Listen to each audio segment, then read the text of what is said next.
रहे हैं, कॉन्फ्रेंसा कर रहे हैं। उस तो हट के पंजाबी वास्ते बहुत सारे जो यूट्यूब के उत्ते जो प्रोग्राम कर रहे हैं और इन्हों का ये काम है वो अपनी असर पजीरी और असर अंगेजी के हवाले जो पंजाब के अंदर अपन जड़ा भी मारता जा रहा है और अपन शाखा भी बनाता जा रहा है। ताड़ी भरपूर तालियां जनाबे मुहम्मद हसनैन भट्टी साहब जी, कूक पंजाबी कूक जनाबे मुहम्मद हसनैन भट्टी साहब जी।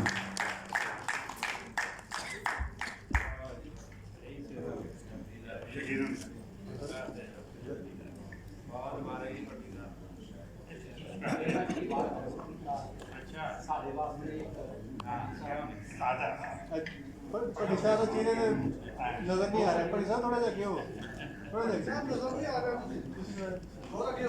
रोशनी नजर आ रही अंदर दा चानन है डॉक्टर साहब।